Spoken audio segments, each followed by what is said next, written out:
Tasmania is home to a number of vanishing towns, many of which are found on the west coast. As the keystone of the gold, silver and copper mining in Tasmania during the early 1900s, many towns and settlements were erected in the modern-day Queenstown Rosebery area. During this period, there were two major mines, the Mount Lyell and North Mount Lyell mines. In 1903, the North Mount Lyell Mining Company ran into financial difficulties. Due to this, they merged with the Mount Lyell Mining Company, putting many men out of work, and thus a rapid decline of the population in many of these towns occurred. Found just 12 minutes east of Queenstown, Gormanston is one of the remaining vanishing towns in the area. Officially proclaimed in 1893 and named after the then governor, Gormanston was expanded in 1903 and is now one of Tasmania's largest vanishing towns, both in area and population, which included what was later established as Linda. The 1901 census recorded a population of 1,760, with a later population of 2,000 recorded. Modern-day Gormanston has a population of 32, documented in 2021.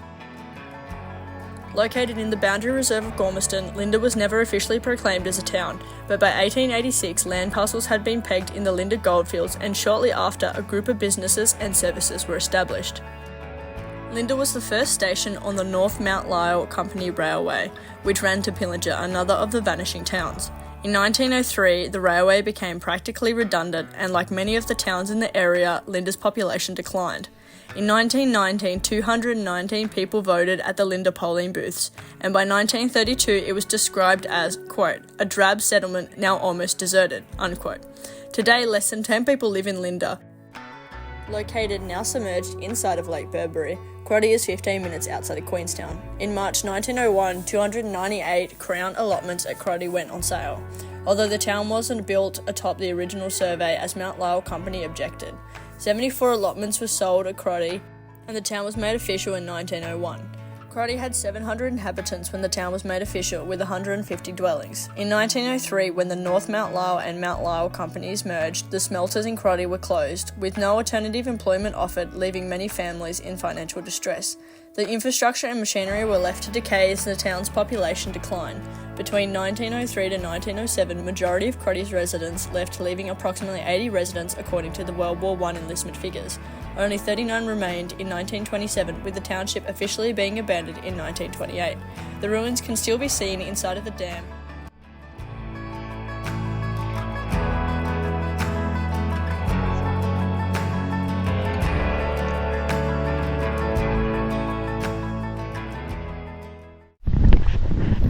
Today we're walking Kelly's Basin.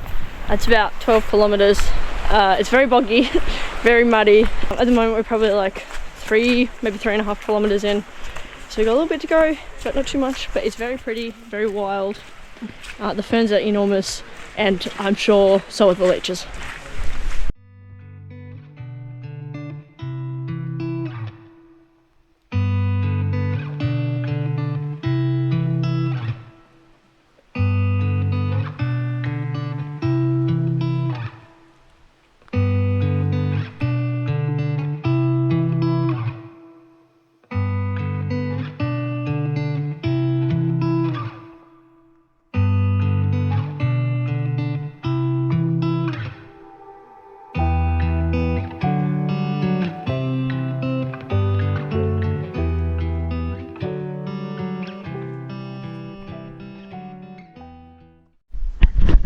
This is just one of the examples of all the mushrooms we've seen today. So this is cat's tongue.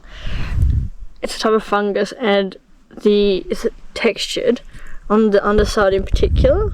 When you get like this, it really feels like a cat's tongue. It's very slimy though, a bit disgusting.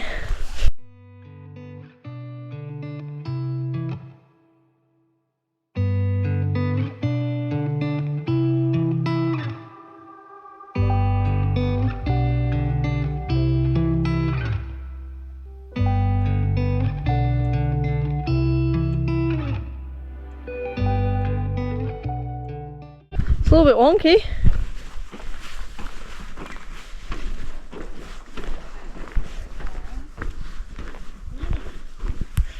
Fantastic. So this is East Pillinger. It's a little old town that used to be connected by the train, but has been abandoned for quite some time. It's one of the disappearing towns in Tasmania.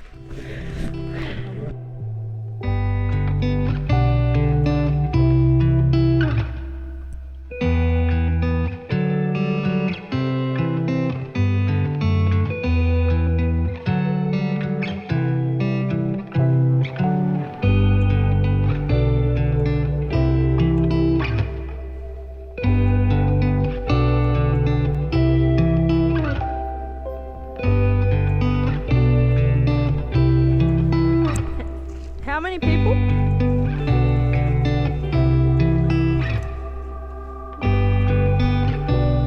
It's a weird little chimney.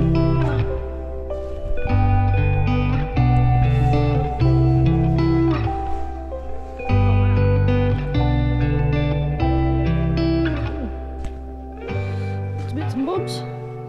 Is that meant to be in here? Oh, I think so. That's like a dolly. Ugh. I don't like that.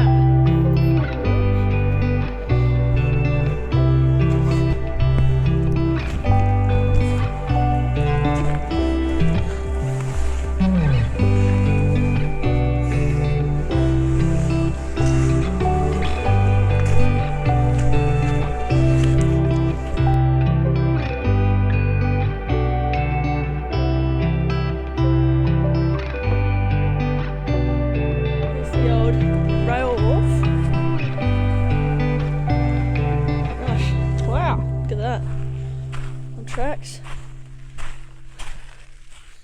Just a little wharf there. Lots of this sort of stuff on the ground. Piece of porcelain and bowls and cutlery and things.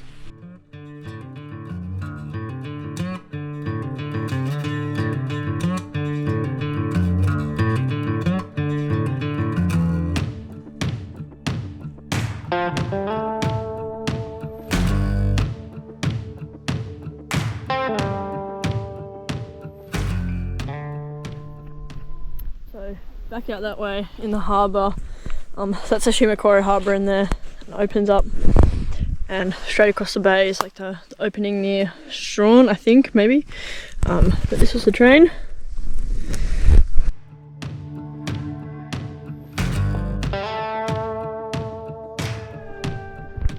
So the whole hiking trail is actually along what would have been the old railway. A lot of the drive-in was also definitely on the old railway. There's quite big rock walls up the side where they've dug out. Apparently the last train came into Pillinger in 1925, and as the gold mine went bankrupt and the train stopped running, the town was completely reliant on it, and so it just started getting left and eventually just turned into a vanishing town.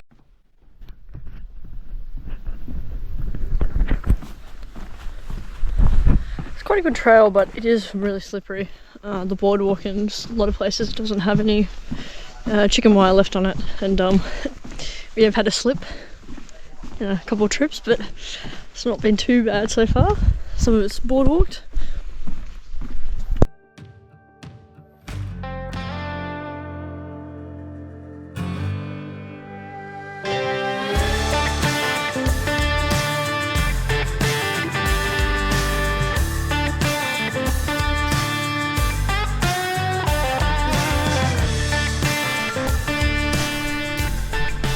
Quite big.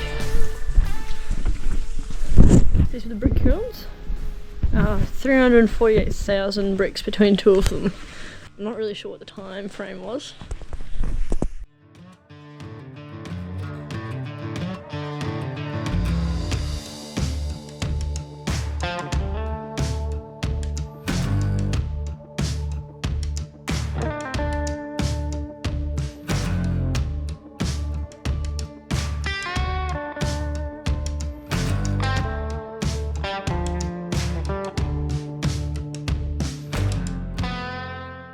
Reachable by either Kelly Basin or Macquarie Habour and originally referred to as such, Pillinger was inhabited by 1,000 people known as the Basinites at its peak in 1902.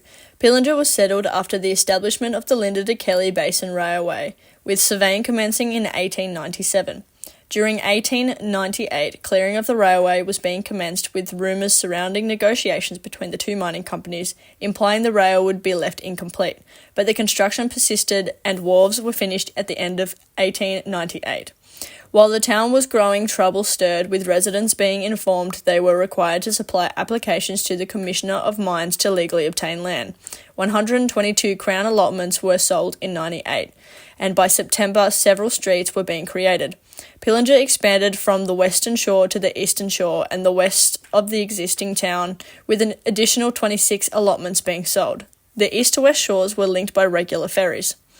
Pillinger had various infrastructure like port and rail facilities, sawmills, and brick kilns. In addition, there were also buildings such as a library, a band hall seating 300 people, along with 4 hotels. Some illegal houses were pulled down, 12 by police and 12 by cooperative individuals in 1900 as squatting issues arose. Again, Pillinger grew after 1900 with an additional 46 allotments being added to the town, where Pillinger was officially proclaimed in April 1901 before a rapid decline of residents after the mining company merger in 1903. 1901 there was 150 dwellings, 630 residents. By 1919 there were a mere 37, and by 1925 the railway had become redundant and the last hotel closed. The last Basinite departed in 1943, spelling the end of yet another once bustling town. Today, Pillinger is a shell of its past, with only a few ruins remaining. Tasmania's vanishing towns around the Queenstown region. There's Crotty, which is actually inside Lake Burberry. It's only ever able to be seen if there's a drought and the dam's emptied. Just slipped. Then obviously there's Pillinger, which is where we are. There's also Linda. As you're going towards Lake Burberry and towards where Crotty used to be, there's a little hotel there called the Linda Hotel, which is near a cafe. And Gormanston, though Gormanston is still there, it's much, much smaller than it used to be.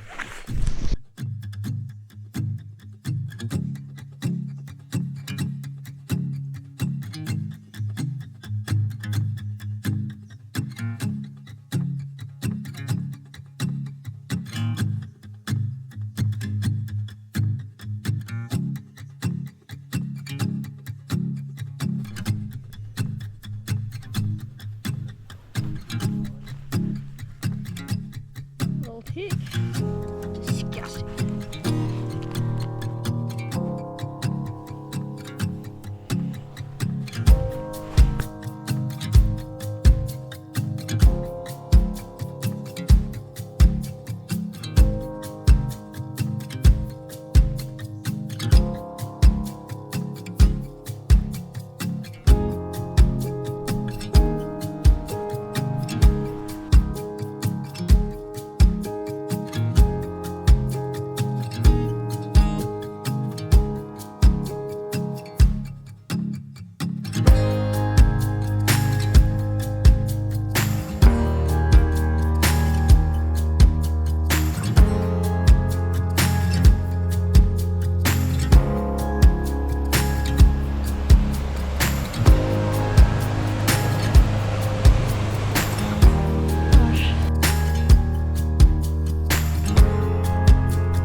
Yay, we finished. Well, my phone says this is 13.51. Okay, well, that's probably accurate. 13.1. 5.1? That is rural.